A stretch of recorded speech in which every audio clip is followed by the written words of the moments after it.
നമസ്കാരം. ആരോഗ്യ വാർത്തകളിലേക്ക് സ്വാഗതം. ആദ്യം ആരോഗ്യരംഗത്തു നിന്നുള്ള പ്രധാന വാർത്തകൾ. മനുഷ്യഭ്രൂണത്തിൽ ജനിതക മാറ്റം വരുത്തുന്നതിൽ വിജയം കൈവരിച്ച ഒരു കൂട്ടം ഗവേഷകർ. നിരവധി ജനിതക രോഗങ്ങൾ ഇല്ലാതാക്കാനാകുമെന്ന പ്രതീക്ഷ. സ്ഥലവും സംവിധാനവും ഉണ്ടെങ്കിലും ഫണ്ടോ പരിശീലനം നൽകാൻ വിദഗ്ധരോ ഇല്ല. സംസ്ഥാനത്ത് ഭിന്നശേഷിക്കാരായ കുട്ടികൾക്കായി സർക്കാർ സംവിധാനങ്ങളൊന്നും ഫലപ്രദമാകുന്നില്ല എന്ന് കണ്ടെത്തൽ. ഉമിനീരിലൂടെ സിക വൈറസ് പകരില്ല എന്ന് ഗവേഷകർ.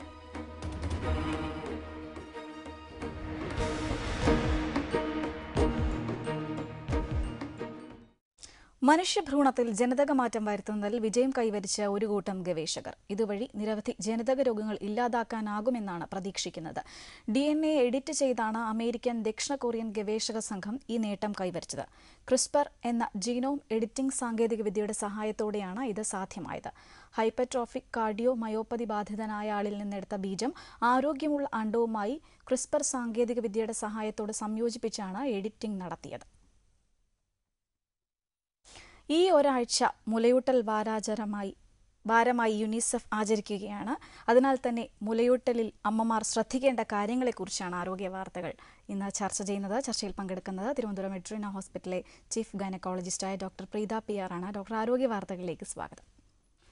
ഡോക്ടർ, ഗർഭിണിയാകുമ്പോൾ തന്നെ പലപ്പോഴും ഈ മുലയൂട്ടലിൻ്റെ പ്രാധാന്യത്തെക്കുറിച്ച് സ്ത്രീകൾക്ക് അവബോധം നൽകാറുണ്ട്. അതിനായി ക്ലാസ്സുകളും നടത്താറുണ്ടല്ലോ.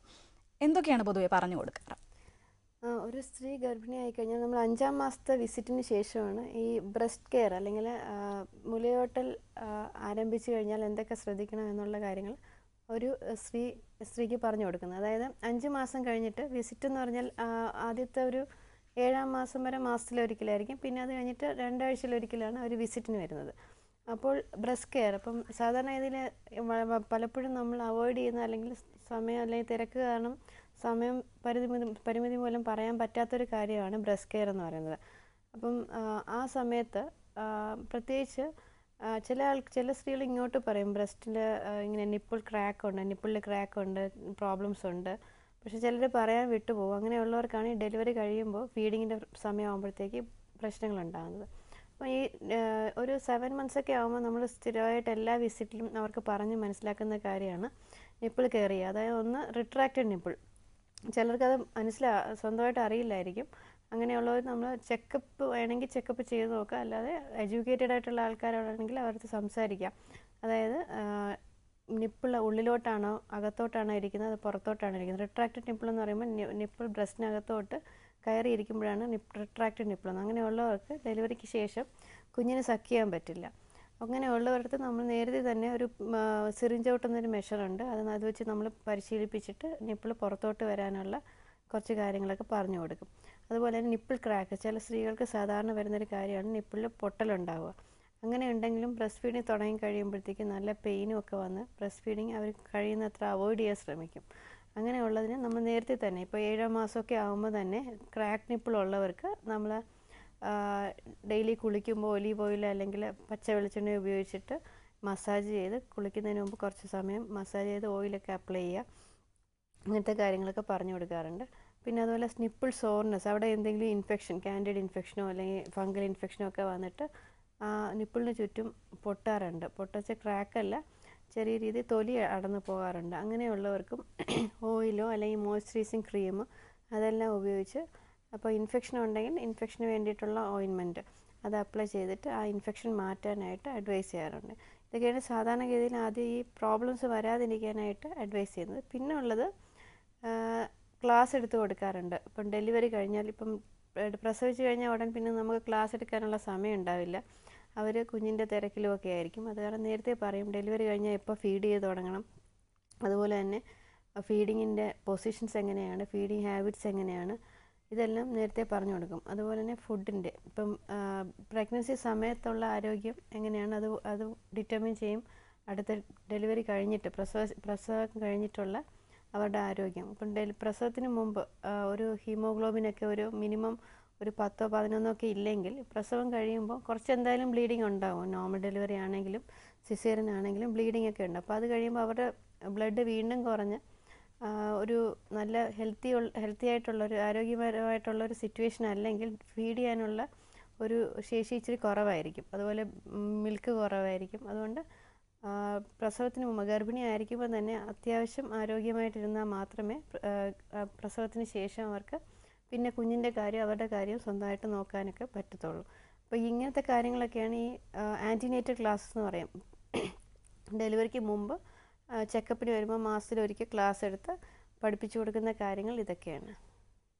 ഡോക്ടർ, ഈ സാധാരണ പ്രസവവും അതുപോലെ തന്നെ സിസേറിയൻ കഴിഞ്ഞാലും എപ്പോഴാണ് കുഞ്ഞിന് മുലയൂട്ടി തുടങ്ങേണ്ടത്?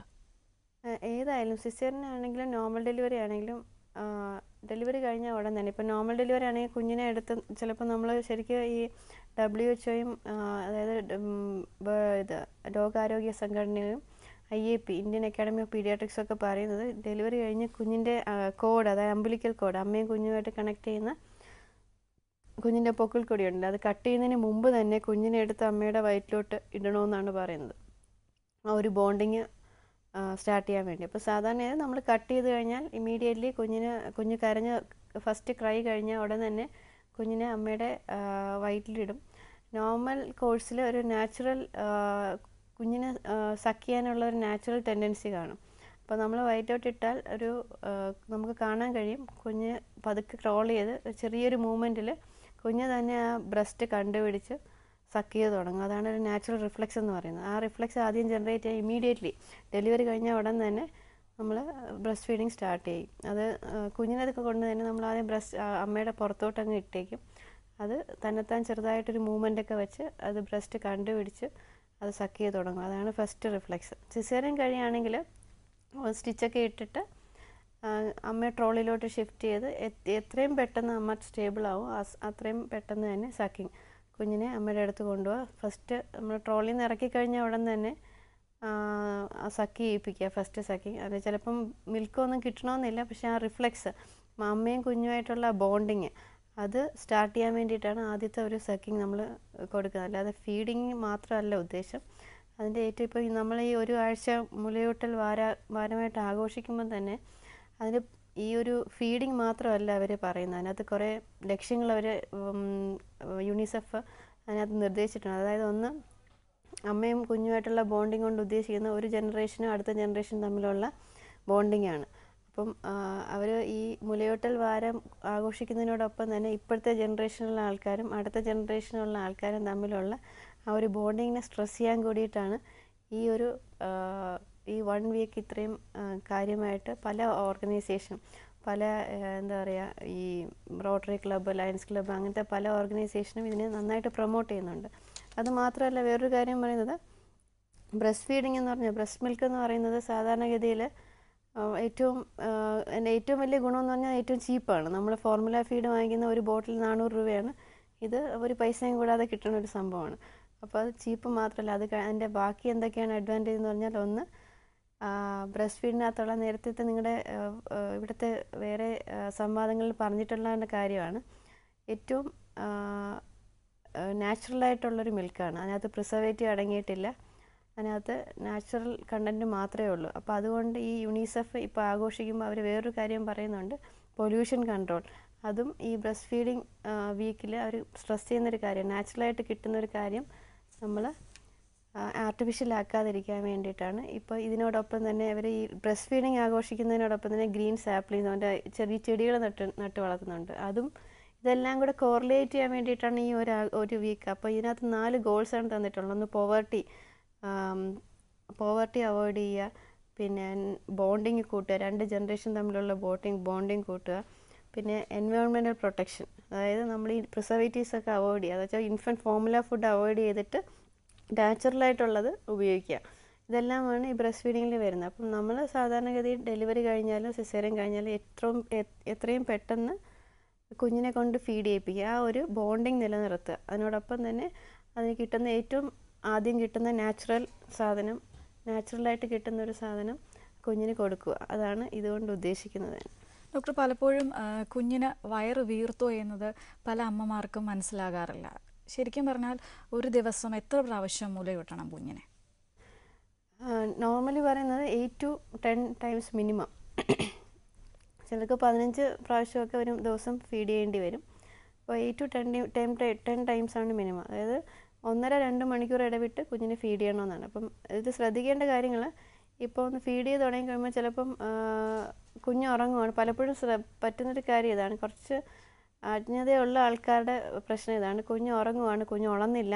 അപ്പം കുഞ്ഞിന് തന്നെത്താൻ ഉണർന്ന് കുടിക്കേണ്ട ചിലപ്പം അറിയത്തില്ലായിരിക്കും ആ പ്രായത്തിൽ. അത് കാരണം 2 മണിക്കൂർ ഇടവിട്ട് കുഞ്ഞിനെ തട്ടി ഉണർത്തി പാല് കൊടുക്കുക എന്നുള്ള ആവശ്യമാണ്. കാരണം 2 മണിക്കൂർ കഴിഞ്ഞാൽ കുഞ്ഞിൻ്റെ ഷുഗർ ലോ ആവും. ലോ ആയി കഴിഞ്ഞാൽ പിന്നെ കുഞ്ഞിന് സക്ക് ചെയ്യാനുള്ളതോ അല്ലെങ്കിൽ എണീറ്റ് ആക്റ്റീവായിട്ട് കരയാനുള്ളൊരു എനർജി ഉണ്ടാവില്ല. അതുകൊണ്ട് 1.5-2 മണിക്കൂർ കൂടുതൽ വെയിറ്റ് ചെയ്യാതെ കുഞ്ഞിനെ ഉണർത്തി പാല് കൊടുക്കുക. അതുപോലെ ബ്രസ്റ്റ് ഫീഡിങ് എന്ന് പറയുന്നത് ഒരു നാച്ചുറൽ പ്രോസസ്സാണ്. ചിലർക്കത് കണ്ടിന്യൂ ചെയ്യാൻ അല്ലെങ്കിൽ അത് ഫീഡിങ്ങിൻ്റെ പ്രോസസ്സ് കണ്ടിന്യൂ ഇച്ചിരി പ്രയാസമായിരിക്കും. അപ്പോൾ എല്ലാ 2 മണിക്കൂർ ഇടവിട്ടും കുഞ്ഞിനെ ഉണർത്തി പാല് കൊടുക്കുക. പാല് കൊടുക്കുമ്പോൾ ഇത്രയും എമൗണ്ട് കൊടുക്കുക. ഇപ്പം നേരത്തെ ശ്രീജ ചോദിച്ച പോലെ വയറ് വീർക്കുമ്പോഴാണോ നിർത്തുന്നത്, ഒന്നുകിൽ അങ്ങനെ നോക്കുക, അല്ലെങ്കിൽ കുഞ്ഞ് സാധാരണ ഇതിൽ ഒരു 15 to 20 മിനിറ്റ്സ് കുടിച്ച് കഴിയുമ്പോൾ മിനിമം 15 മിനിറ്റെങ്കിലും ഒരു കോഴ്സിൽ നമ്മൾ ഒരു സ്റ്റെപ്പിൽ നമ്മൾ ഫീഡ് ചെയ്യേണ്ട കാര്യമുണ്ട്. 15 മിനിറ്റ് കൂടുതൽ കുഞ്ഞ് കുടിച്ച് കഴിയുമ്പോൾ കുഞ്ഞ് നോർമലി ഉറങ്ങും. അതിന് ഇടയ്ക്ക് ഉറങ്ങുമായിരിക്കും, പക്ഷേ അത് തട്ടി ഉണർത്തി കൊടുക്കും. 15 മിനിറ്റ്സ് ആകുമ്പോൾ നമുക്ക് അറിയാൻ പറ്റും കുഞ്ഞിൻ്റെ സക്കിങ് കുറയും. അങ്ങനെ ആകുമ്പോൾ അതിന് നിറഞ്ഞെന്നാണ്, അല്ലെങ്കിൽ വയറ് നോക്കിയാലും അറിയാം. അത് കഴിയുമ്പം ഗ്യാസ് തട്ടിക്കളഞ്ഞിട്ടാണ് കുഞ്ഞിനെ ഉറക്കുക. ആ ഒരു കാര്യം എല്ലാവരും ശ്രദ്ധിക്കണം. എവറി 2 hours 1.5-2 മണിക്കൂർ കൂടുമ്പോൾ കുഞ്ഞിനെ ഫീഡ് ചെയ്യുക. അത് ആദ്യത്തെ ജനിച്ച് കഴിഞ്ഞുള്ള ആദ്യത്തെ കുറച്ച് ദിവസങ്ങളിലാണ്. അത് കഴിയുമ്പോഴത്തേക്ക് ചിലപ്പം ഓൺ ഡിമാൻഡാണ്, കുഞ്ഞ് എപ്പോഴാണ് കരയുന്നത്. അത് കഴിഞ്ഞാൽ കുഞ്ഞ് കരയുമ്പോൾ മാത്രം കൊടുത്താൽ മതി. എന്നാലും അധികം ഗ്യാപ്പ് വരാതെ കരയുമ്പോൾ കൊടുക്കുക എന്നുള്ളതാണ്.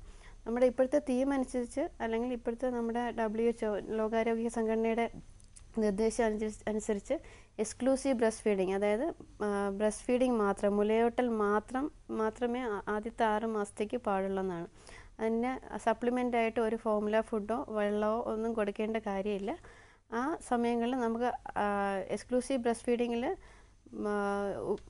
നമുക്ക് കൊടുക്കാൻ പറ്റുന്ന വേറെ കാര്യങ്ങൾ വൈറ്റമിൻ സപ്ലിമെൻറ്റ്സ് മാത്രമാണ്. അല്ലാതെ ഫുഡായിട്ട് അല്ലെങ്കിൽ സെറലാക്കോ അല്ലെങ്കിൽ ഏതെങ്കിലും പ്രത്യേക ബ്രാൻഡ് പറയുന്നില്ല, അങ്ങനെ ഫോർമുല ഫുഡൊന്നും കൊടുക്കേണ്ട ആവശ്യമില്ലെന്നാണ് പറയുന്നത്. ഇതുവരെയും നമ്മുടെ ഇപ്പോഴത്തെ ഗോൾ അനുസരിച്ചിട്ട് ഇപ്പം നമ്മുടെ ഡെവലപ്പിംഗ് കൺട്രീസിലും 38% സ്ത്രീകളാണ് എക്സ്ക്ലൂസീവ് ബ്രസ്റ്റ് ഫീഡിങ് ചെയ്യുന്നത്. അതായത് മുലയൂട്ടൽ മാത്രം കൊണ്ട് കുഞ്ഞിന് ഫുഡ് കൊടുക്കുന്നത് ആദ്യത്തെ 6 മാസം മുലയൂട്ടൽ മാത്രം കൊടുക്കുന്ന സ്ത്രീകളെന്ന് പറഞ്ഞാൽ 38%. നമ്മുടെ ഗോൾ അനുസരിച്ച് 2025 അത് 50% കൂടുതലാക്കുക എന്നുള്ളൊരു ലക്ഷ്യത്തോടെയാണ് ഇപ്പോൾ ഈ മുലയൂട്ടൽ വാരം ആഘോഷിക്കുന്നത്. ഡോക്ടർ, പൊതുവെ അനുഭവിക്കുന്ന വേറൊരു പ്രശ്നമാണ് പാല് കുറവായിരിക്കും. ഈ പാലിൻ്റെ ഉൽപ്പാദനം കൂട്ടാനായിട്ട് എന്തൊക്കെ ചെയ്യാൻ സാധിക്കും? എന്തെങ്കിലും പ്രത്യേക ഭക്ഷണം കഴിച്ചു കഴിഞ്ഞാൽ അത് ശരിയാകുമോ? പാലിൻ്റെ ഉൽപ്പാദനം ആദ്യം പ്രഗ്നൻസി ആകുന്ന സമയത്ത് തന്നെ, നേരത്തെ പറഞ്ഞാൽ ആൻറ്റിനേറ്റൽ ക്ലാസ്സിൽ ഒരു പ്രഗ്നൻ്റ് ആയിട്ടുള്ള ലേഡി എന്തൊക്കെ ഭക്ഷണം കഴിക്കണമെന്നുള്ള കാര്യം പറഞ്ഞു കൊടുക്കാറുണ്ട്. നോർമലി ഫ്രഷ് വെജിറ്റബിൾസ്, മിൽക്ക്, പാല്, പച്ചക്കറികൾ, അതുപോലെ തന്നെ വെള്ളം ഇഷ്ടം പോലെ കുടിക്കാൻ പറയും. അതുപോലെ തന്നെ ഡെലിവറിക്ക് ശേഷം വെള്ളം കുറയുമ്പോൾ, ശരീരത്തിൽ വെള്ളത്തിൻ്റെ അംശം കുറയുമ്പോഴാണ് പാലിൻ്റെ പ്രൊട്ടക്ഷൻ കുറയുന്നത്. അതുപോലെ ഏറ്റവും ഇമ്പോർട്ടൻ്റ് ആയിട്ടുള്ള കാര്യം, കുഞ്ഞിന് എങ്ങനെയാണ് ഒരു സ്ത്രീക്ക് എങ്ങനെയാണ് മിൽക്ക് റിഫ്ലെക്സ്, അതായത് പാല് പ്രൊഡ്യൂസ് ചെയ്യുന്നതെന്ന് വെച്ചാൽ ആദ്യത്തെ കുഞ്ഞിൻ്റെ കരച്ചിൽ, ഫസ്റ്റ് ക്രൈ ആണ് ആദ്യത്തെ സ്റ്റിമുലേഷൻ എന്ന് പറയുന്നത്. അപ്പോൾ അതിൽ മിൽക്ക് പ്രൊഡക്ഷൻ ഉണ്ടാകും. അപ്പോൾ തന്നെ കുഞ്ഞുമായിട്ടുള്ള ആ ബോണ്ടിങ്, ഒരു സക്കിങ് ഉണ്ടായാൽ മാത്രമേ പിന്നുള്ള പ്രൊഡക്ഷൻ വരുള്ളൂ. അപ്പം മിക്കവാറും ഈ പാല് കുറയുന്ന ആൾക്കാർക്കുള്ള മെയിൻ ഇഷ്യൂ എന്ന് പറഞ്ഞാൽ കറക്റ്റായിട്ടുള്ള സമയത്ത് ഫീഡ് ചെയ്യാതിരിക്കുന്ന സ്ത്രീകൾക്കാണ് സാധാരണ പാല് കുറയുന്നത്. ഇപ്പോൾ 2 മണിക്കൂർ ഇടവിട്ട് കറക്റ്റായിട്ട് ഫീഡ് ചെയ്യുന്നവർക്ക് നന്നായിട്ട് പാലുണ്ടാകും. അപ്പോൾ ഈ റിഫ്ലെക്സ്, കുഞ്ഞാണ് ആ റിഫ്ലെക്സ് കൊടുക്കുന്നത്. അപ്പം അമ്മ കറക്റ്റായിട്ട് ഫീഡ് ചെയ്യുന്നുണ്ടെങ്കിൽ വീണ്ടും ആ പാലിൻ്റെ ഉൽപ്പാദനം ഉണ്ടാകും. അതിനോടൊപ്പം തന്നെ ഭക്ഷണവും നല്ല രീതിയിലുള്ള ന്യൂട്രീഷ്യസ് ആയിട്ടുള്ള പച്ചക്കറികളും അതുപോലെ തന്നെ വെള്ളവും പാലും ഇതും കുടിക്കേണ്ട ആവശ്യം ധാരാളമുണ്ട്. അതുപോലെ ഇപ്പോൾ അഥവാ പാലിൻ്റെ പ്രൊഡക്ഷൻ കുറവാണ്, എന്തെങ്കിലും ഹോർമോണിൻ്റെ പ്രശ്നം കൊണ്ടോ അങ്ങനെ എന്തെങ്കിലും ആണെങ്കിൽ നമുക്ക് മെഡിസിൻസ് ഉണ്ട്, പാലിൻ്റെ ഉൽപ്പാദനം കൂട്ടാനായിട്ടുള്ള മെഡിസിൻസ് ഉണ്ട്. ഇതെല്ലാം ഉപയോഗിച്ചിട്ടാണ് സാധാരണ ഇതിൽ ഫസ്റ്റ് 6 മാസം നമ്മൾ ലാക്ടേഷൻ കണ്ടിന്യൂ ചെയ്യുന്നത്. ഡോക്ടർ, ഈ മുലയൂട്ടുന്ന അമ്മമാർ ഉണ്ടാകുന്ന പ്രശ്നങ്ങൾ ആദ്യം ഡോക്ടർ കുറച്ച് സൂചിപ്പിച്ചായിരുന്നു. അതല്ലാതെ പാല് കെട്ടി നിന്ന് കല്ലിക്കുന്ന അവസ്ഥയൊക്കെ കണ്ടുവരാറുണ്ടല്ലോ. ഈ എല്ലാ പ്രശ്നങ്ങളും എങ്ങനെയാണ് പരിഹരിക്കുന്നത്? മുലയൂട്ടുന്ന അമ്മമാർക്ക് ശരിക്കും പറഞ്ഞാൽ ഒരു പ്രസവത്തിന് ശേഷം ഏറ്റവും വലിയ പ്രോബ്ലം എന്ന് പറഞ്ഞാൽ ഫീഡിങ് ആണ് പലരുടെയും. ഒന്ന് നേരത്തെ പറഞ്ഞ പോലെ റിട്രാക്റ്റഡ് നിപ്പിൾ ഉള്ളിലോട്ടിരിക്കുകയായിരിക്കും. അങ്ങനെയുള്ളവർക്ക് കുഞ്ഞിന് സക്ക് ചെയ്യാൻ പറ്റില്ല. കുഞ്ഞ് ശ്രമിച്ചാലും കുഞ്ഞിന് അത് സക്ക് ചെയ്യാൻ പറ്റില്ല. അപ്പം നേരത്തെ ഞാൻ പറഞ്ഞ പോലെ നമ്മളൊരു സിറിഞ്ച് ഔട്ട് എന്നൊരു ടെക്നിക്കുണ്ട്. അത് പഠിപ്പിച്ചു കൊടുത്ത് നിപ്പിൾ പുറത്തോട്ട് വരുത്തി പിന്നെ കുഞ്ഞിനെ കൊണ്ട് സക്ക് ചെയ്യുമ്പോൾ കുറച്ച് പ്രയാസമാണത്. അത് കഴിഞ്ഞാൽ നിപ്പിൾ ക്രാക്ക് ഉണ്ടെങ്കിൽ സാധാരണ ഇതിന് നമ്മൾ ഈ പച്ച വെളിച്ചെണ്ണ നമ്മൾ ചെറിയ രീതിയിലുള്ള നാച്ചുറൽ കാര്യങ്ങളൊക്കെ ഉപയോഗിക്കും, അല്ലെങ്കിൽ വെണ്ണ, ഇതെല്ലാം ഉപയോഗിക്കുമ്പോഴത്തേക്ക് ആ ക്രാക്ക് പതുക്കെ അങ്ങ് ഹീലായി വരും. അത് കഴിഞ്ഞിട്ട് സക്ക് ചെയ്യിപ്പിക്കുക. പിന്നെ ഈ റിട്രാക്റ്റഡ് നിപ്പിളും ക്രാക്ക് നിപ്പിളും ഒന്നും നമുക്ക് പെട്ടെന്ന് ഹീൽ ചെയ്യാൻ പറ്റുന്നില്ല. അതേസമയം ബ്രസ്റ്റ് മിൽക്ക് പാല് കൊടുക്കേണ്ട ആവശ്യമുണ്ടെങ്കിൽ നമ്മൾ ചെയ്യുന്നത് ബ്രസ്റ്റ് പമ്പ് എന്ന് പറഞ്ഞൊരു ഡിവൈസ് കിട്ടും. അത് ഉപയോഗിച്ചിട്ട് അവർ ബ്രസ്റ്റ് മിൽക്ക് എക്സ്പ്രസ് ചെയ്തെടുക്കും, പുറത്തെടുത്തിട്ട് അത് കുഞ്ഞിന് സ്പൂണിലോ ഗോകർണത്തിലോ കൊടുക്കും. ഇതാണ് സാധാരണ ഗതിയിൽ ചെയ്യാറുള്ള കാര്യങ്ങൾ. പിന്നെ ഉള്ള ഒരു കാര്യം, നേരത്തെ ശ്രീജ പറഞ്ഞ പോലെ പാല് കെട്ടി നിൽക്കുന്നത്. ഇപ്പോൾ പാല് കെട്ടി നിൽക്കാൻ പാടില്ല. കാരണം കറക്റ്റായിട്ട് ഫീഡ് ചെയ്യുന്നുള്ള സ്ത്രീകൾക്ക് എല്ലാ 2 മണിക്കൂർ കൂടുമ്പോൾ പാല് കൊടുക്കുന്ന സ്ത്രീകൾക്ക് സാധാരണഗതിയിൽ പാല് കെട്ടി കിടക്കാറില്ല. അപ്പോൾ ഒരു സൈഡിൽ ഒരു കുഞ്ഞിന് 15 മിനിറ്റ് ഫീഡ് ചെയ്യുമ്പോൾ ആ സൈഡിലെ ബ്രസ്റ്റ് മിൽക്ക് അപ്പം കംപ്ലീറ്റ് എംപ്റ്റി ആവും. പിന്നെ 2 മണിക്കൂർ കഴിയുമ്പോൾ അടുത്ത സൈഡിലാണ് കൊടുക്കാറുള്ളത്. അത് കറക്റ്റായിട്ടുള്ള ഫീഡിങ് ടെക്നിക്ക് ആണെങ്കിൽ അങ്ങനെ വരാറില്ല. അപ്പം പാല് കെട്ടിക്കിടക്കുന്നത് നമ്മൾ സാധാരണഗതിയിൽ ചെയ്യുന്നത് കുറച്ച് പെയിൻ കില്ലർ കൊടുക്കും. കാരണം നല്ല പെയിൻ ആയിരിക്കും. അത് കഴിഞ്ഞിട്ട് കുറച്ച് മെഡിസിൻ കൊടുത്തിട്ട് പാൽ എക്സ്പ്രസ് ചെയ്ത് കുറേ അങ്ങ് കളയും. അങ്ങനെയാണ് ചെയ്യുന്നത്.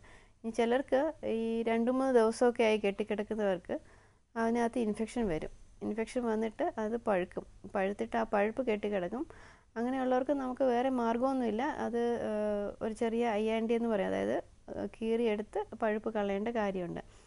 ഇതിൻ്റെ ഏറ്റവും വലിയ പ്രശ്നം നമ്മൾ ബ്രസ്റ്റ് ഫീഡിങ് സമയത്ത്, മുലയൂട്ടുന്ന സമയത്ത് എന്ത് മുറിവുണ്ടാക്കിയാലും ആ മുറിവിൽ കൂടെ പാല് വന്നുകൊണ്ടിരിക്കും. കുറച്ച് സമയം എടുത്തേ അത് ഹീൽ ചെയ്യുള്ളൂ. അപ്പോൾ ആ ഒരു അവസ്ഥ വരാതിരിക്കാൻ ശ്രമിക്കുക എന്നുള്ളതാണ് ഏറ്റവും ആവശ്യം.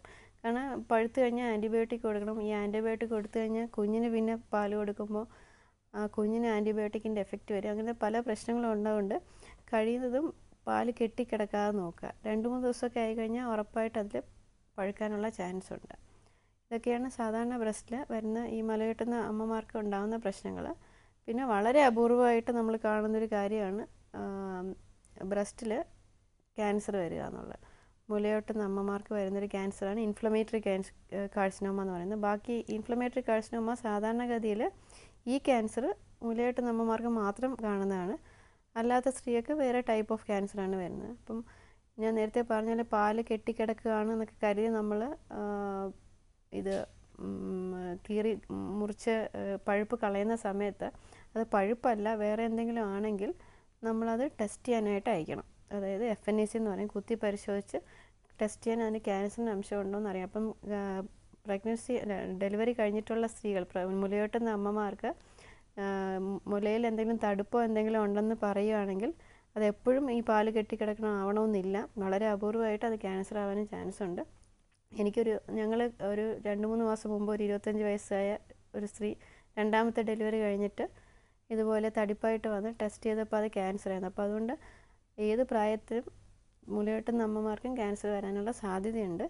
അത് കാരണം തടിപ്പുണ്ടെങ്കിൽ അത് ടെസ്റ്റ് ചെയ്ത് നോക്കി ക്യാൻസർ ആണോ എന്ന് ഡയഗ്നോസ് ചെയ്യേണ്ട കാര്യമുണ്ട്. ഇതൊക്കെയാണ് സാധാരണഗതിയിൽ ബ്രസ്റ്റിലുണ്ടാകുന്ന പ്രശ്നങ്ങൾ. ഡോക്ടർ, സാധാരണ മുലയൂട്ടൽ കുഞ്ഞിന് വളരെ നല്ലതാണെന്ന് എല്ലാവർക്കും പൊതുവെ അറിയാവുന്നൊരു കാര്യമാണ്. പക്ഷേ ഇപ്പോൾ പഠനങ്ങൾ സൂചിപ്പിക്കുന്നത് കുഞ്ഞിനെ പോലെ തന്നെ മുലയൂട്ടുന്നത് അമ്മയ്ക്കും വളരെ നല്ലതാണെന്നാണല്ലോ. അതേക്കുറിച്ചൊന്ന് വിശദീകരിക്കാമോ? തീർച്ചയായും അമ്മയ്ക്കും അത് വളരെ നല്ലതാണ് മുലയൂട്ടുന്നത്. കാരണം പല അസുഖങ്ങളും, ഇപ്പം നേരത്തെ പറഞ്ഞ ഏറ്റവും വലിയ പ്രശ്നം നമുക്ക് ഇപ്പോഴത്തെ കാലത്ത് ഏറ്റവും പേടിക്കേണ്ട ഒരു കാര്യമാണ് ക്യാൻസർ. അപ്പം മുലയൂട്ടുന്ന അമ്മമാർക്ക്, കറക്റ്റായിട്ട് മുലയൂട്ടുന്ന സ്ത്രീകൾക്ക് ക്യാൻസറിൻ്റെ അംശം ഭാവിയിൽ ബ്രസ്റ്റ് ക്യാൻസറിന് വരാനുള്ള ചാൻസ് വളരെ കുറവാണ്. അതായത് ഒരു സ്ത്രീ പ്രസവിച്ച് കഴിഞ്ഞ് മുലയൂട്ടാകാതെ ഇരിക്കുന്നതും പ്രസവിക്കാത്തൊരു സ്ത്രീക്കുമായിട്ടുള്ള ഇൻസിഡൻസ് ഒരുപോലെയാണ്. സാധാരണ ഇത് ബ്രസ്റ്റ് ക്യാൻസർ വരുന്നത് നള്ളിപ്പാരസ്, അതായത് കുഞ്ഞുങ്ങളൊന്നും ഇല്ലാത്ത സ്ത്രീകൾക്കാണ് കൂടുതൽ ചാൻസ് ബ്രസ്റ്റ് ക്യാൻസർ. പക്ഷെ അതേ ഇൻസിഡൻസ് തന്നെയാണ് ഒരു ഡെലിവറി കഴിഞ്ഞിട്ട് മുലയൂട്ടാതിരുന്നാലും.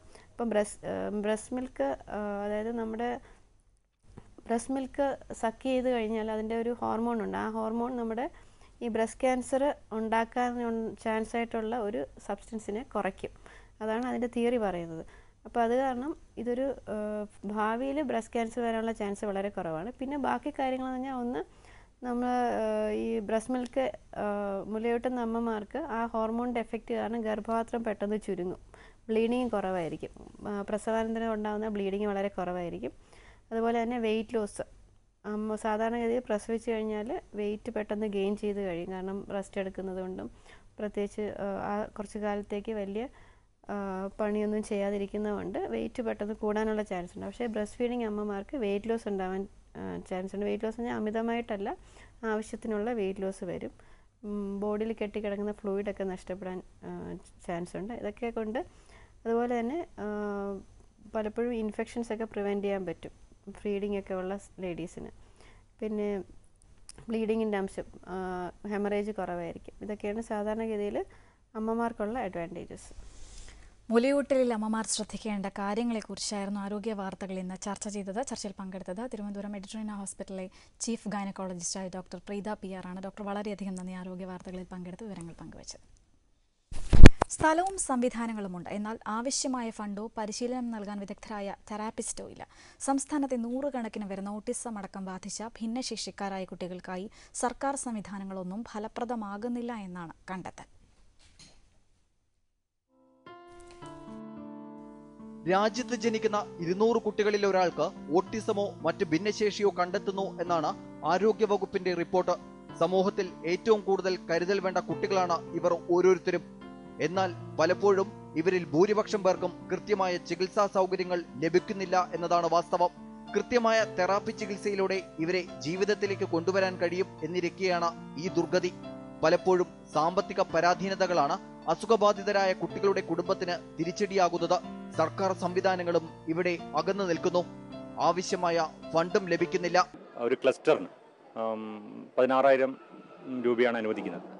16,000 രൂപ അനുവദിക്കുന്നത് physiotherapy, occupational therapy, speech therapy എന്നിവ 3 കൂടി നൽകുന്നതിന് വേണ്ടിയിട്ടാണ്. ഈ ഫണ്ട് ഉപയോഗിച്ചിട്ട് നമുക്ക് ഏകദേശം ഒരു 15 ദിവസം മാത്രമേ പരമാവധി ഒരു കുട്ടിക്ക് ഒരു വർഷത്തിൽ പ്രൊവൈഡ് ചെയ്യാൻ സാധിക്കുകയുള്ളൂ. അപ്പം പല പഞ്ചായത്തുകളിലും സർവശിക്ഷാ അഭിയാൻ മുഖേന ഫിസിയോതെറാപ്പി നൽകുന്നു എന്ന ഒറ്റ കാരണത്താൽ തന്നെ അവർക്ക് ഈ മേഖലയിൽ കൂടുതൽ ഫണ്ട് അലോട്ട് ചെയ്യാൻ, ഓഡിറ്റ് ഒബ്ജക്ഷന്റെ പേരിൽ അലോട്ട് ചെയ്യാൻ പറ്റാത്തൊരവസ്ഥ ഉണ്ട്. രോഗം ആദ്യഘട്ടത്തിൽ കണ്ടെത്തി കൃത്യമായ ചികിത്സ ഒരുക്കിയാൽ അത് ഏറെ ഫലപ്രദമാകുമെന്ന് രക്ഷിതാക്കളും വ്യക്തമാക്കുന്നു. പലരും ഇന്റലക്ച്വലി നല്ല ബുദ്ധിയുള്ള കുട്ടികളാണ്, പക്ഷെ എത്തിക്കാനുള്ള സൗകര്യത്തിന്റെ കുറവ് കൊണ്ടൊക്കെ ഇപ്പോഴും വീട്ടിൽ തന്നെ ഇരിക്കുന്ന കുറേ കുട്ടികളുണ്ട്.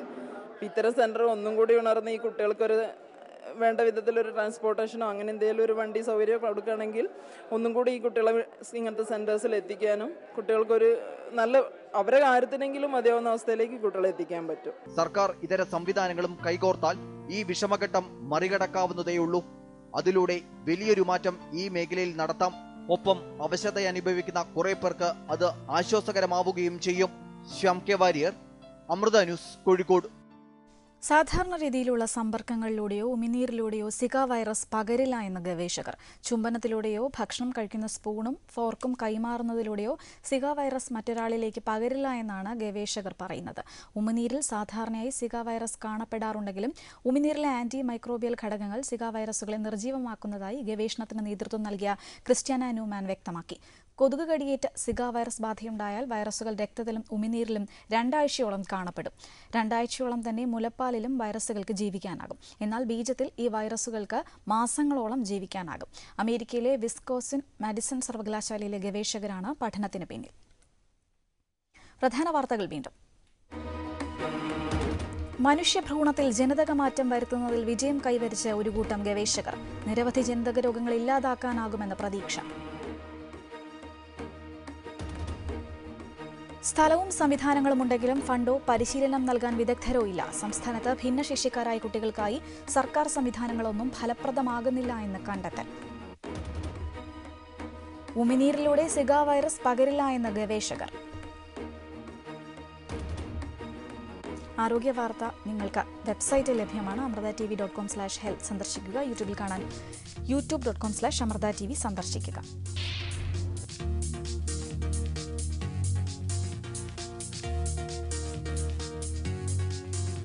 ആരോഗ്യ വാർത്തകൾ വീണ്ടും നാളെ ഉച്ചയ്ക്ക് 12:30. നമസ്കാരം.